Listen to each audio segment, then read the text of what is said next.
एक गांव में जुम्मन शेख और अलगू चौधरी नाम के दो घनिष्ठ मित्र रहते थे। उनकी मित्रता इतनी गहरी थी कि लोग उनकी मिसाल दिया करते थे। दोनों एक दूसरे पर पूरा भरोसा करते थे और सुख दुख में साथ रहते थे। जुम्मन की एक बूढ़ी खाला मौसी थी। उनकी कुछ जमीन जायदाद थी। जुम्मन ने उनसे वादा किया कि यदि वे अपनी संपत्ति उसके नाम कर दे तो वह जीवन भर उनकी देखभाल करेगा। खाला ने भरोसा करके अपनी सारी संपत्ति जुम्मन के नाम लिख दी। कुछ समय तक सब ठीक चला, लेकिन बाद में जुम्मन और उसकी पत्नी खाला के साथ बुरा व्यवहार करने लगे। उन्हें ठीक से खाना भी नहीं मिलता था और उनकी बातों का कोई सम्मान नहीं था। परेशान होकर खाला ने जुम्मन से कहा कि उन्हें हर महीने कुछ खर्च दे दिया जाए ताकि वे अपना गुजारा कर सके। जुम्मन ने यह मांग ठुकरा दी। आखिरकार खाला ने गांव की पंचायत बुलाने का निर्णय लिया। पंचायत में सरपंच चुनने का समय आया तो खाला ने अलगू चौधरी का नाम प्रस्तावित कर दिया। यह सुनकर जुम्मन बहुत खुश हुआ, क्योंकि अलगू उसका सबसे अच्छा मित्र था। उसे विश्वास था कि फैसला उसके पक्ष में ही आएगा। लेकिन जब अलगू सरपंच की आसंदी पर बैठा तो उसने मित्रता नहीं बल्कि न्याय को महत्व दिया।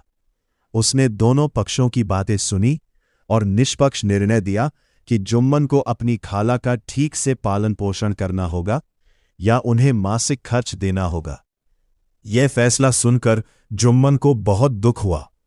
उसे लगा कि अलगू ने मित्रता के साथ विश्वासघात किया है। इसके बाद दोनों की मित्रता टूट गई।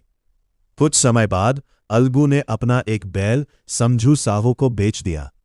बैल कुछ ही दिनों में अधिक काम और उपेक्षा के कारण मर गया। समझू ने बैल के पैसे देने से इनकार कर दिया। इस बार संयोग से पंचायत का सरपंच जुम्मन शेख चुना गया। अलगू को डर था कि जुम्मन पुरानी दुश्मनी का बदला लेगा, लेकिन जैसे ही जुम्मन सरपंच की गद्दी पर बैठा, उसको अपने कर्तव्य का एहसास हुआ। उसने पूरी ईमानदारी से मामले की सुनवाई की और पाया कि गलती समझू साहू की थी। इसलिए उसने फैसला अलगू के पक्ष में सुनाया और समझू को बैल की कीमत चुकाने का आदेश दिया। फैसला सुनाते समय जुम्मन को समझ में आया कि सरपंच की कुर्सी पर बैठते ही व्यक्ति को केवल न्याय दिखाई देता है। उसी क्षण उसकी आंखें खुल गई। वह अलगू के पास गया और दोनों मित्र फिर से गले मिल गए। कहानी की शिक्षा: न्याय सबसे बड़ा धर्म है।